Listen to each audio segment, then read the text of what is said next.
बिस्मिल्लाहिर्रहमानिर्रहीम। अस्सलाम वालेकुम डियर स्टूडेंट्स। आज बेटा हम एक्सरसाइज 7.3 करेंगे। आपने एक्सरसाइज 7.3 के जो क्वेश्चन करने हैं, क्वेश्चन नंबर 1 का आपने सेकंड और थर्ड वाला जो पार्ट है वो करेंगे, और क्वेश्चन नंबर 3, 4, 11 और 12 ये क्वेश्चन आज आपने सॉल्व करने हैं। सबसे पहले हम एक डेफिनेशन के बारे में स्टडी करेंगे, permutation of things not all difference. कि अब अगर हमारे पास चीज़ें जो हैं बेटा अगर डिफरेंस नहीं है, अगर एक जैसी आ रही है तो उसको हम किस तरह परमुटेशन कर सकते हैं। तो if there are n one alike things of one kind, यानी जो एक जैसी चीज़ें हैं उसको हमने एन वन का नाम दे दिया, जो सेकंड काइंड की जो चीज़ें हैं उसको हमने एन टू का नाम दे दिया, जो थर्ड काइंड की जो चीज़ें हैं उसको हमने एन थ्री का नाम दे दिया। Then the number of permutation of n things taken all at a time is given by. Total चीज़ें हमारे पास एन है, ठीक है, यानी टोटल चीज़ें एन है, उसमें से जो एक जैसी चीज़ें यानी फर्स्ट काइंड की उसको हमने एन वन का नाम दे दिया, जो सेकंड काइंड की है उनको एन टू का, और जो थर्ड काइंड की है उसको एन थ्री का। और टोटल हमारे पास जो चीज़ें हैं वो हमारे पास एन है। तो हम इनको अरेंज करना चाह रहे हैं, एन चीज़ों को किस तरह बेटा अरेंज करेंगे, उसका फॉर्मूला आपने ये याद रखना है कि n factorial over divided by n factorial, यानी n one factorial, n two factorial और एन थ्री फैक्टोरियल। और इसको हम इस तरह भी ब्रैकेट के अंदर लिख सकते हैं, इन दोनों का सेम मीनिंग है। उसके बाद डेफिनेशन आपने एक याद रखनी है, सर्कुलर परमुटेशन। अगर हमारे पास एक सर्कल है उसके अंदर अगर हम चीज़ों को अरेंज करना चाह रहे हैं तो वो किस तरह अरेंज करेंगे, the permutation of things which can be represent by the point on a circle are called circular permutation. तो बेटा ये आपने इसकी डेफिनेशन याद रखनी है। उसके बाद हमने एक्सरसाइज 7.3 करनी है। आपने एक्सरसाइज 7.3 का क्वेश्चन नंबर 1 का सेकंड और थर्ड वाला जो पार्ट है वो करना है। तो इसमें मैं कह रहा कि how many arrangement of the letters of following words taken all together can be made. कि हमने हमारे पास जिस तरह पाकिस्तान वो एक वर्ड है और एक मैथमेटिक्स, तो हमने इन दोनों वर्ड्स को अरेंज करना के इन यानी how many arrangement of letter के कितने तरीक़ों से हम इस लेटर्स को अरेंज कर सकते हैं। अच्छा, जिस तरह हमारे पास टोटल जो पाकिस्तान में वर्ड्स आ रहे हैं बेटा वो कितने आ रहे हैं, 8 आ रहे हैं, ठीक है। अगर आप काउंट करें 1 2 3 4 5 6 7 8, तो एन की वैल्यू हमारे पास 8 आ गई। उसके बाद हमने एन वन क्या है, एन वन के हमारे पास जो हमारे पास ए जो है ना वो 2 टाइम आ रहा है, और बाकी जो जितने भी वैल्यूज़ है ना वो फर्स्ट यानी एक टाइम ही आ रही है, यानी पी भी एक टाइम आ रहा है, के भी एक टाइम आ रहा है, आई भी एक टाइम आ रहा है, एस भी एक टाइम आ रहा है, और टी भी एक टाइम आ रहा है, और एन भी एक टाइम आ रहा है। बस हमारे पास जो ए है ना ये 2 टाइम आ रहा है। तो बाकी जो यानी अगर हम एन वन को नाम दे दें 2 का, यानी 2 टाइम रिपीट हो रहा है, और पी वन भी इसको एन टू का नाम दे सकते हैं। अब ये 1 की इक्वल होगा, इसका के एन थ्री का नाम दे दें, ये 1 की इक्वल होगा। और इसी तरह ये एन फोर आ गया, एन फाइव, एन सिक्स और एन सेवन, तो आप उसको 1 1 का नाम भी दे सकते हैं। अच्छा, तो हमारे पास ये परमुटेशन का फॉर्मूला है। अच्छा, इसमें एन जो है ना वो 8 है हमारे पास, यानी 8 आ गया ऊपर, यानी 8 का फैक्टोरियल आ गया। और एन वन क्या होगा बेटा, वो क्या होगा 2 का फैक्टोरियल, ठीक है। और बाकी ये हमारे पास 1 1 है, ठीक है, ये इसकी लिखने की ज़रूरत नहीं है। अगर 1 का फैक्टोरियल भी अगर हम ले लें तो वो 1 ही आ जाएगा। अगर आपने एन टू की वैल्यू लिखनी है वो 1 ही हो, क्यों, क्योंकि पी जो है ना आपका वो आप कह लें कि फर्स्ट टाइम आ रहा है। इसी तरह के को आप एन थ्री का नाम दे दें, वो भी एक दफ़ा ही आ रहा है, तो ये 1 1 ही होंगे, ठीक है। तो एन फैक्टोरियल आपका 8 आ गया, और एन वन फैक्टोरियल आपका क्या बेटा वो 2 आ रहा है, 2 का फैक्टोरियल। और इसको आपने 8 फैक्टोरियल को एक्सपेंड किया, और ये 2 फैक्टोरियल जो है ना ये 2, और ये दोनों आप इसमें कट हो जाएंगे ये दोनों वैल्यूज़, तो बाकी जो बच गया वैल्यूज़ को मल्टीप्लाई करें तो ये आपका आंसर आ गया। उसके बाद आपने थर्ड वाला भी करना है। तो इसके टोटल जो वर्ड्स हैं कितने हैं, 1 2 3 4 5 6 7 8 9 10 11, तो एन की वैल्यू क्या होगी 11 होगी। एन वन यानी n one mean A, how many time A is occur in this word. तो एन जो है ना एन वन टू टाइम आ रहा है, यानी ए टू टाइम आ रहा है, एम जो है टू टाइम आ रहा है, एन थ्री जो है वो टी टू टाइम आ रहा है। तो हमने ये फार्मूला यूज़ किया, एन की टोटल वैल्यू जो है ना वो 11 है, और एन वन एन टू और एन थ्री की वैल्यू आपके पास टू टू है बेटा। और बाकी जो है ना वन टाइम आ रहा है, जिस तरह इसमें ई है, अब ई एक दफ़ा ही आ रहा है तो आपने इसको एन फोर का नाम दे सकते हैं, लेकिन ई एक दफ़ा जो वैल्यू आ रही है ना उसको आपने लिखने की ज़रूरत नहीं है।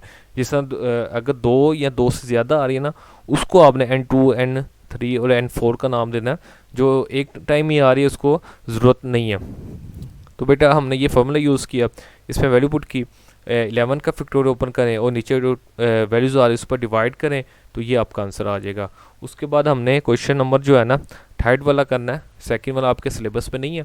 अब इसमें हमें कह रहा है कि how many arrangement of the letter of the word attacked can be made if each arrangement begins with C and with K. तो हमने इस वर्ड्स को अब अरेंज करना है, लेकिन वो कह रहा है कि जो आपके अरेंजमेंट है ना उसमें जो वर्ड्स जो है वो सी से स्टार्ट हो और के पर एंड हो, यानी के पर लास्ट वर्ड जो है ना के है। तो वो उस यानी उसने कंडीशन लगा दी इसमें, इस क्वेश्चन में। तो देखें, if we fix C as start it, अगर हम सी को स्टार्ट में फिक्स करें एंड के एट एंड, के को अगर हम एंड पे फिक्स करें, we have to find permutation of the remaining 6 letters। तो अगर आप लेटर्स काउंट कर कितने हैं, ये 1 2 3 4 5 6 7 8, तो बेटा अगर दो फिक्स करें तो बाकी हमारे पास 6 बच जाएंगे। उन 6 लेटर्स को हमने किस तरह अरेंज करना है कि हम हमारे पास टोटल जो वर्ड्स हैं वो 6 हैं, यानी टोटल लेटर जो है वो 6 हैं। अच्छा, एन वन जो है ना वो हमने a value a, how many time a occur, a two time आ रहा है इसमें, तो हमने एन वन यानी टू का नाम दे दिया, और एन टू को हमने टी का, यानी टी भी टू टाइम आ रहा है इसमें, और बाकी वैल्यूज़ वन टाइम ही आ रही है, उसको लिखने की ज़रूरत नहीं है, एन थ्री और एन फोर वगैरह। तो एन फैक्टोरियल मीन के एन की वैल्यू 6 आ गई, ठीक है बेटा। एन वन और एन टू की ये नीचे आपने डिवाइड किया इसको, और 6 का फैक्टोरियल ओपन करें, उसको नीचे वाली वैल्यूज़ पर डिवाइड करें, तो 180 आपका आंसर आ जाएगा इसका। उसके बाद आपने क्वेश्चन नंबर 4 करना है। तो 4 में कह रहा है कि how many numbers greater than 10 lakh can be formed from the digits 0 2 2 3 4 4, के आपने ना 10 लाख से ग्रेटर जो नंबर कितने बन सकते हैं, ये आपके पास नंबर गिवन है बेटा, ये आपके पास वैल्यूज़ गिवन है। तो देखें इसको किस तरह करेंगे, the number greater than 10 lakh are the form. देखिए जो नंबर 10 लाख से ग्रेटर होंगे ना उन नंबरों की फॉर्म किस तरह होगी। देखें अब ज़ीरो जो है ना, ज़ीरो, अब ज़ीरो अगर शुरू में आ जाए तो ये जो आपके जो बाकी नंबर है ना ये 10 लाख से छोटे ही होंगे, ग्रेटर नहीं आ सकते। तो ज़ीरो फर्स्ट में नहीं आ सकता, याद रखिए ज़ीरो फर्स्ट में नहीं आ सकता, तो फर्स्ट में हमेशा 2 आएगा या 3 आएगा या 4 आएगा। अब 2 अगर हम फिक्स करें, यानी 2 फर्स्ट में आ जाए, तो बाकी कितने नंबर हमारे पास रह जाते हैं, बाकी हमारे पास बेटा देखें ज़रा, एक, ये एक 2 को हमने फिक्स किया, बाकी कितने रह गए 1 2 3 4 5 और ये 0 6। तो टोटल वर्ड हमारे पास कितने रह गए 6, यानी नंबर रह गए ना 6 डिजिट्स। तो एन हमारे पास 6 है यहाँ, और बाकी ये 2 फैक्टोरियल नीचे क्यों आया है देखें, अब 2 एक फिक्स हो गया, ये वाला 2 फिक्स हो गया, तो बाकी कितने 2 रह गए, ये 2 रह गए। तो 2 यानी एन वन का हमने नाम दे दिया इसको, और बाकी ये इसको हमने एन थ्री का नाम दे दिया, ये 2 दफ़ा आ रहे हैं, और ये 1 आ रहा है, तो इसको 1 1 जो है ना इसको लिखने की ज़रूरत नहीं है नीचे। तो ये अगर आपने इधर 1 1 लिखना है तो लिख सकते हैं वैसे, लेकिन वो 1 का फैक्टोरियल 1 नहीं होता। तो इसी तरह अगर 1 को किसी भी नंबर पर डिवाइड करें वही दोबारा आ जाएगा, तो इसलिए 1 को हमने नीचे नहीं लिखना आपने। अच्छा, इसको अगर आप सिंप्लीफाई करें तो इसका आंसर क्या आएगा 180 आ जाएगा, यानी 6 फैक्टोरियल को आपने 2 फैक्टोरियल के साथ कटिंग करनी है तो 180 आ जाएगा। इसी तरह अगर हम 3 को शुरू में रखें तो वो भी 6 ही होंगे, और ये 3 क्यों आया, क्योंकि अब 2 जो है ना ये देखें 1 2 ये 3, तो 2 जो है ना वो 3 आ रहे हैं, इसलिए नीचे 3 आए यहाँ, और बाकी 4 कितने आ रहे हैं 2 आ रहे हैं, तो इससे 2 का फैक्टोरियल है। इसको सिंप्लीफाई किया 60 आपका आंसर आ जाएगा। अच्छा, उसका 4 अगर फर्स्ट में आ जाए तो 2 आपके पास कितने आ रहे 3 आ रही है, ये n1 आ गया, और 4 को हमने एक फ़िक्स किया हुआ, तो बाकी एक 1 1 ये बाकी बच जाएगा। तो बस आपके नीचे 3 को भी हम डिवाइड, बाकी क्योंकि 1 1 इसलिए लिखने की ज़रूरत नहीं है, तो 120 आपका आंसर आ जाएगा। अगर तीनों ऐड करें तो वो आपके पास टोटल नंबर ऑफ यानी टोटल नंबर आ जाएंगे जो 10 लाख से आपके पास ग्रेटर आएंगे। तो 180 160 सॉरी 60 और 120 को आपने ऐड किया तो 360 आपके पास वो नंबर है जो इन नंबरों से बनेंगे, लेकिन 10 लैक्स जो है उससे ग्रेटर आएंगे। उसके बाद आपने क्वेश्चन नंबर जो है ना 11 वाला करना है। अच्छा 11 वाले क्वेश्चन में मैं कह रहा कि in how many ways can 4 keys be arrange on a circular key ring. कहता कि अगर आपके पास एक सर्कुलर की रिंग है उसके अंदर आपने 4 कीज़ को अरेंज करना, तो किस तरह अरेंज करना, तो बेटा हमारे पास ये फॉर्मूला होता है, याद रखना कि 1/2 n-1 फैक्टोरियल। ठीक है, तो ये फॉर्मूला आपने याद रखना कि अब n की वैल्यू यहाँ हमारे पास क्या आ रही है 4 कीज़ है ना, तो n की वैल्यू क्या होगी 4।